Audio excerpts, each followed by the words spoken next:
From Hollywood, California, Dominique Review Productions brings you classic entertainment in a modern world done in a vintage manner, with a cast that's keeping the golden age of radio alive in A Day in the Life of Hollywood 1930's, with the voices of Dominique Breckenridge as Betty Gray, Jasmine Laughlin as Rachel Hagen, Tamara Solomon as Pike Anderson, and I, Tony Ballard, as Mason Davis. Now, let's look in on Betty Gray, who's sitting in the office of the studio executive to discuss the new show for a new radio program.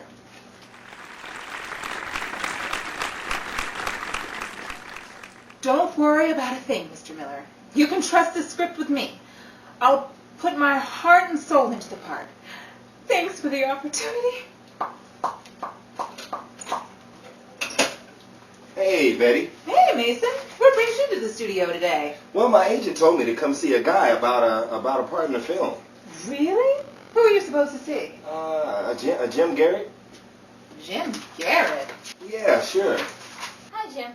Hi, Sarah. Any letters for me today? Nope, not today. Maybe right. tomorrow. All right, Jim. Tell Mrs. Garrett I said hello. Sure thing. Mason, who did you say told you about seeing Jim Garrett? My agent. Who is... Dennis Hagen. Oh, not you too. Got Henry London the same way. Huh? Nothing, Mason. Nothing. Listen, I wouldn't put much faith in that contract with Mr. Garrett if I were you, unless it's going through the U.S. Postal Service, first class. Well, I guess you're right. Wait till I see Dennis. I don't think that'll be happening anytime soon either. Why? I just saw security forcibly remove a tall, lanky character down the hallway behind you. Between the two men grabbing him at the ankles and under his arms, I'm pretty sure the way he was jerking out of control, he was unhappy about being transported out the door. How did you know it was Dennis? On his way out, I saw his feet trying to hit the floor for his break-a-leg act. Heavenly days. What happened to Molly?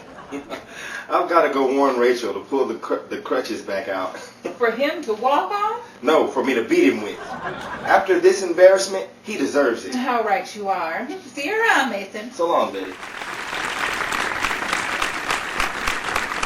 Want to set your sights high, float on streams of blue, under the pale moon bright, travel the shores through the golden sun? You can do both with Float Bathing Soap. This soap is creamy as butter, light as the wind, and will have you floating right on top of a fresh cotton smell. No need for lotion after. This rich bar has moisturizer infused inside its formula for smooth skin, non-greasy effect.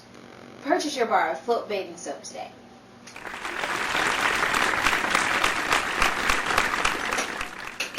Hey, Betty, come in. Thanks, Rach. I can only stay a minute. Got a new script from the studio to do on the broadcast tonight. I wanted to work the character, but needed someone to read lines with in the second act. I'll do what I can, but Dennis and I have a date tonight. I wouldn't count on that date tonight. Oh, wait a minute, Betty. Oh, hello, Mason. Come right on in. Mason, where are you going? To the coat closet. But why? To get the crutches. But those were for... Oh, I see what you mean. Well, tell Dennis I'll visit him in the hospital as soon as you find a room number. Yeah, and we'll all visit you, Mason, as soon as you're assigned a cell block. Bye, Mason. Bye, all.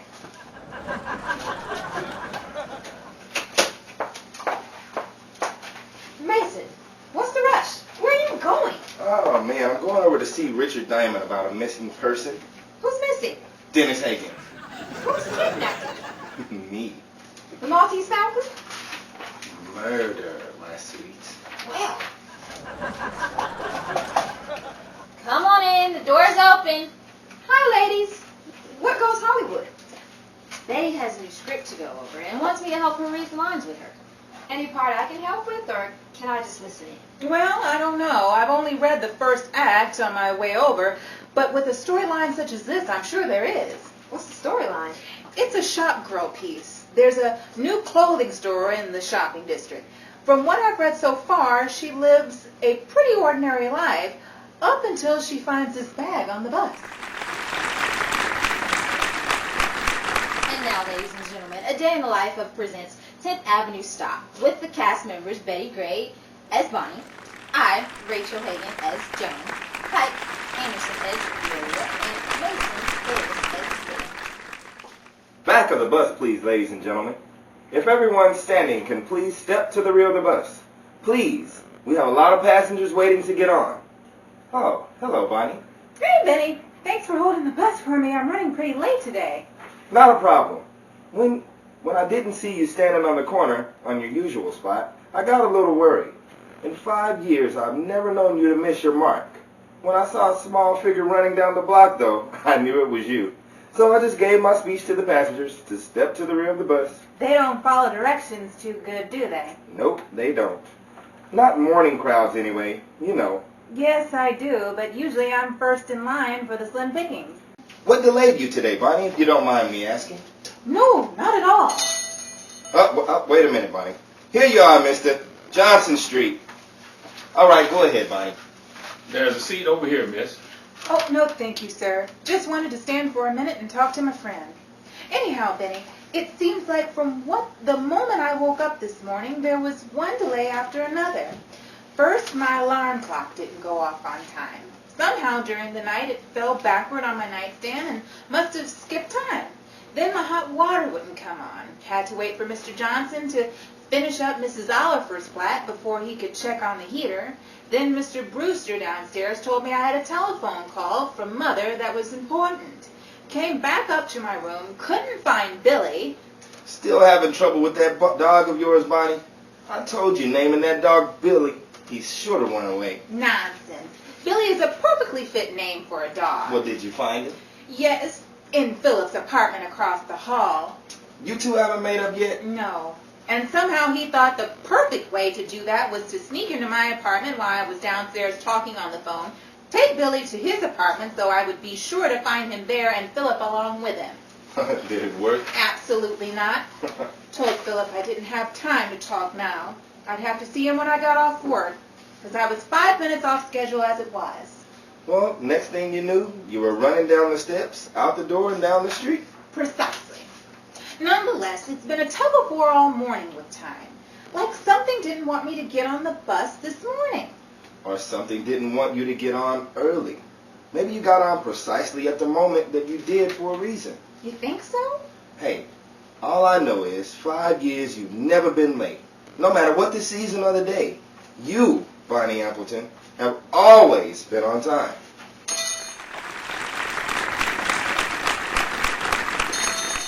Second Avenue, step aside, please, ladies and gentlemen, if you can, to let this set of the workaday world off into the streets of the jungle. Excuse me, mister. I think I will take that seat now, if you don't mind.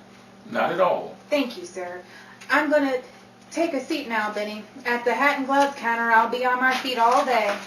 All right, I'll talk to you later, Barney. Your stop won't be too long. Thanks, Benny. Whoop! Uh-oh. There's a bag here. I'm sorry to trouble you again, mister, but is this your bag? No, it isn't. Madam, is this bag belong to you? No. You, lady, or miss? No. How odd. It's a lovely bag. Hate for someone to lose it. Here's your stop, Bonnie. Oh, my goodness, it is. What's the matter, Bonnie? You back there causing trouble? Oh, you know. I found this bag back here beside my seat. Anything in it? No, it doesn't seem like it. Seems empty. It looks nice. Why don't you keep it? Benny, I can't do that. You of all people know that. If anything, you should take it and claim it in the lost and found. Not me, sister. Not today. I already have enough unclaimed junks that I could fill the Fibber and McGee's closet. Besides, with this mob, I have nowhere to put it now. This is your stop, and you're holding the bus up. Oh, Benny, you're placing me in an awful position. I'll hold on to it, but believe me, I'll have this bag when I get off to work. Suit yourself, Bonnie. See you then. Bye, Benny. Bonnie, where have you been? You're 2 minutes late. I know, Gloria, I know. It's just, it couldn't be helped. I've had a whale of a morning. The old girl isn't hard up, is she? I'd say she is. She was in here 2 minutes ago looking for you. 2 minutes ago? But I'm only 2 minutes late. You mean she came in at 7 o'clock on the dot to see if I were here? That's my guess, all right. I haven't been late not once in 5 years, never taken a vacation, and not one sick day. There isn't much she can do. Oh, no. Look who's heading over this way. Joan has been after you the moment she was promoted to that position. A position she cheated you out of. No telling what she's been going back telling Mr. Oh, Davis. shh. Here she is. I see you decided to show up to work today, Miss Appleton. Joan, you know perfectly well, Jacobs. Miss Jacobs, you know perfectly well I'm only 2 minutes past. Without a sick day, tardiness, or a vacation, there isn't one thing you can lay on me. Oh, no. Tell that story to upstairs. He wants to see you. You can't meet... You reported me? Yeah, and there's no telling what else she told him. Unless you want to be next, Smith, I suggest you keep your mouth shut. I'd like to see you try. If you do anything to get Bonnie fired, you brass-haired... Stop, Gloria. Don't get into a mess because of me. Lead the way, Joan. I don't want you walking behind me. I don't trust you facing my back. Looking for a new soap? Something that doesn't leave a harsh residue on your skin? Buy and try Float Bat Bathing Soap. Leave the regular soap on the shelf. Stand out from the crowd with the fresh fragrance and smooth skin. Float Bathing Soap will have you singing not only in the tub or the shower, your skin will be singing a bright, fresh tune all its own way. Buy and try Float Bathing Soap today. And now, back to our conclusion of tonight's broadcast, the original story, 10th Avenue style.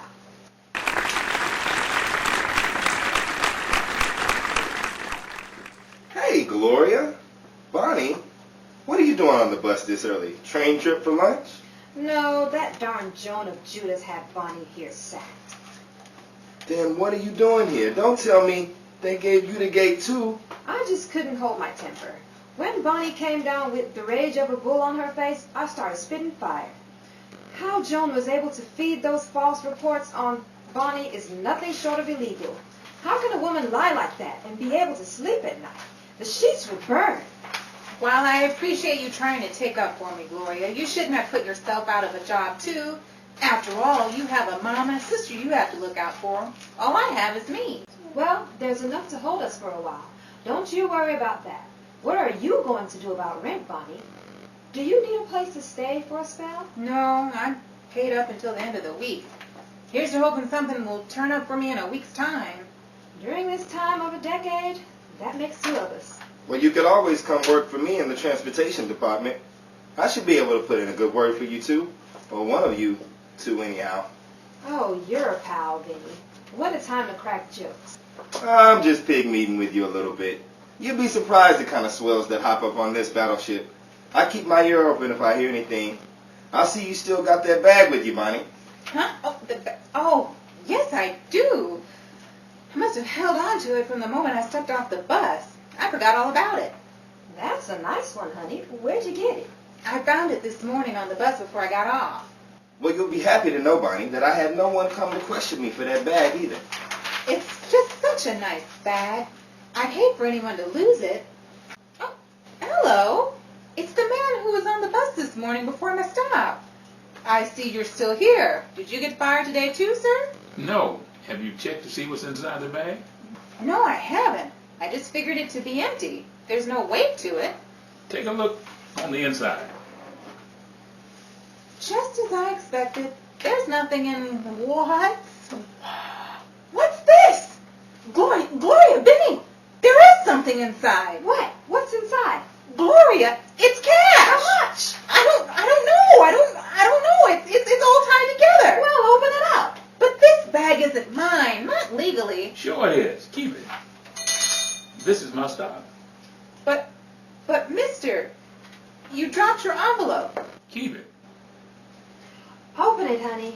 What's inside it? Dear faithful writer, every day I've watched you travel to work, same time, every day, without ever being late, without a frown on your face, without a complaint to your name. While I've never heard you speak against the store or the employees in it, I've heard plenty from your friend Gloria, I believe is the name you use when you're asking her to keep her voice down. You will find this a token of appreciation to the store and the company. Signed, the owner of the department store. By the way, that Joan of Judas I've heard referred to by your friend Gloria will be terminated as of today. Welcome back to the store, Miss Department Head. Gloria, do you know what that means? That Joan should be on the next bus on her way home.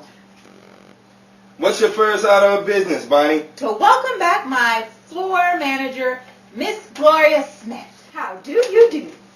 Well, folks, this is our stop. Goodbye now. Good night, everybody. Again, Life Club says thanks and good night. We appreciate you tuning in to us for another season. Be sure to tune in and find out what happens to all of your favorite characters as we prep to bring you an all-new entertaining season. We'd like to thank our cast of characters who played the roles in tonight's 10th Avenue stop, written by Dominique Breckenridge, and the voices were provided by Jasmine Lofton as Rachel Hagan and Joan Jacobs, Tamara Solomon as Pike Anderson and Gloria Smith, myself, Tony Ballard as Mason Davis and Benny, and I, Tony Ballard as Mason Davis and Benny, and our day in the life producer and creator, Mrs. Dominique Breckenridge, as Betty Gray and Bonnie Appleton, reminding you that all of the women's wardrobe worn in tonight's show were provided by her line, Dominique's Private Collection. This has been a Dominic for You production. Good night, everybody. That was cute. Oh, Betty in the jet. That was cute.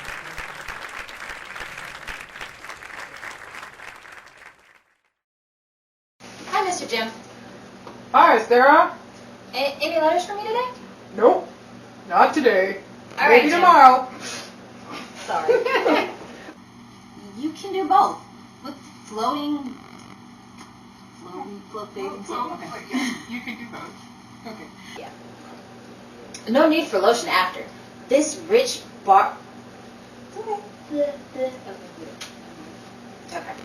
is your bar of float bathing. Okay.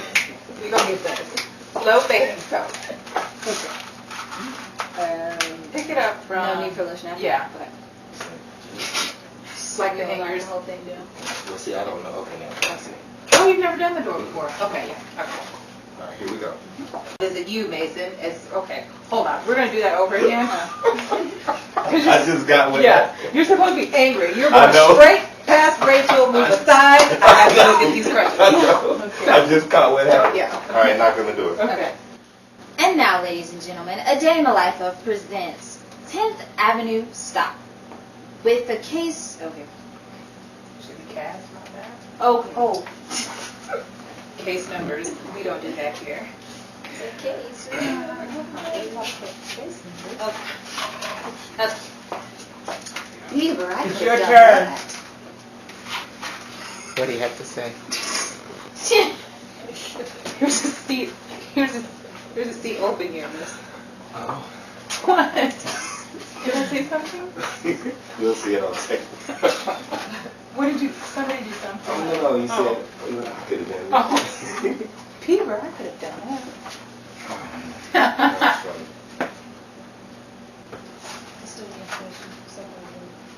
Oh. As we tripped over the rug. Chop, chop, chop, chop, chop. I'd like to see you try. If you do anything to get Bonnie fired, your brass hairs. Okay. You brass hairs. Okay. Yeah, that's a dirty name. You're getting Oh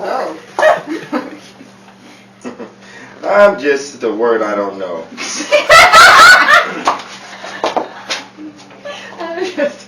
Pygmy. Oh, okay. Do you know who Pygmy is? Nah, no. Oh, you need to be educated. We'll explain after the show. Pygmy. I'm just pig meeting you a little bit. You'd be surprised the kind of swells that hop up. I thought that smell. that hop up on Those the two, side. but I wouldn't want to know. Ew. I'm just pig meeting with you. Not Pygmy. Just pig. Pygmy. It's Pygmy. just... How do you do? Well, folks. The phone That is is ringing a now. Okay, let me welcome back to my new floor manager. Okay. Okay. Welcome back, my. Huh? Okay. And bring you all new entertaining seasonings. Oh, They yeah. cooking in the kitchen. Flowers. That's what Rachel do. She throw it down. Don't try our biscuits though. They might be a little. I'm just kidding. Oh, no, wait. Okay. To all the Remix. It was a remix. It's There a we go. seasoning. Okay. coming to you soon. Come on. I got through it. You got it. God. Seasoned. Nutmeg, cinnamon. I was waiting for her to pass. Seasoning again.